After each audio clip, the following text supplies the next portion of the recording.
Hi writers! One of the things I've been doing more of since we've been staying at home is baking. I've been following a lot of recipes to bake things like breads and cookies and cupcakes. Did you know that a recipe is a type of how-to writing? Yep, recipes teach people how to cook or bake something. Since I've been looking at so many recipes, I've found it really helpful to me as the baker or the reader of the recipe when the recipe writer includes a picture with labels that shows me exactly what the baked treat is. Like this. Gluten-free milk chocolate cake.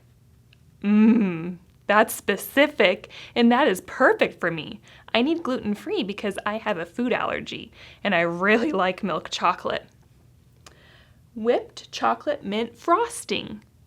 Wow, that's really specific too. Chocolate and mint are my favorite combination, and I love whipped frosting because it's so fluffy. And it shows that I can put sprinkles on top. My favorite cupcakes have sprinkles on top. Is your mouth watering yet? Mine is. A detailed picture like this with labels is called a diagram. This diagram helps me to know that this is exactly the type of cupcake I would enjoy, and it shows me exactly how to put the cupcake together. Today, I want to teach you that one way writers can add details to their how-to books is by adding a diagram. Writers can help their readers better understand what they are teaching them by making detailed pictures with specific labels. Parts of a diagram.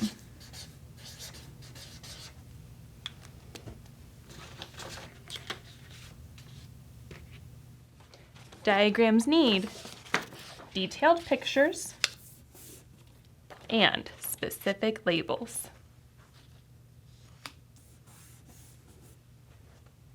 Do you remember the book I shared with you last week about how to make a peanut butter and jelly sandwich? I have it here with me again today. I read it again recently, and it got me thinking that I could add a diagram to help teach my readers even better. Let me show you.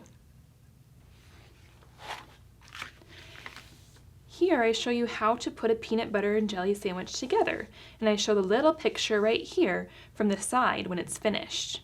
But I was thinking that on the next page, I could make a diagram. I already drew the picture. It's pretty detailed, right? Is my diagram missing anything though? If you thought specific labels, you're right. I'm hoping that you can help me label it. Let's look at each part of the picture and think about what specific words to use for the labels. Here's the bread, the crust. Well, actually, since this is my book and I need gluten-free bread, that's what I'm going to write. That's specific. Gluten-free bread. Gluten. N. I hear an F. E. Bread. B. Ed. There we go. Gluten-free bread. Here's the peanut butter and the jelly. Oh, I should be specific and write strawberry jelly because that's my favorite kind of jelly. As I write, I'd like you to write the same label, strawberry jelly, with your finger in the air. R, A, straw, B, I hear a B, strawberry jelly.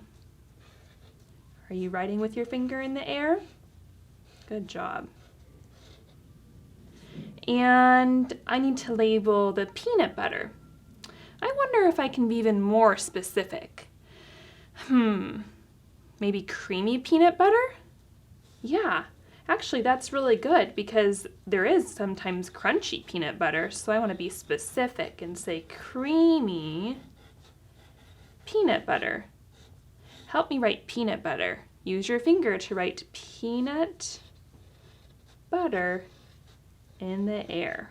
Well, I'm writing it on my paper. Peanut butter. It's an R. Creamy peanut butter. Well, I'm going to add that diagram to the end of my book now. And when you go back to add your diagram to the end of your book or in the middle of your book, you can just get a stapler and staple it together. There. Now it's part of my book. Today, writers, go back to a book that you've already written or one that you're still working on and add a diagram page like I did. If you wrote a book about how to make ants on a log, then you can make a diagram that shows what the ants on a log look like when you've made it. If you wrote a book about how to brush your teeth, then you could add a diagram with a close-up drawing of all the parts of a clean, healthy smile.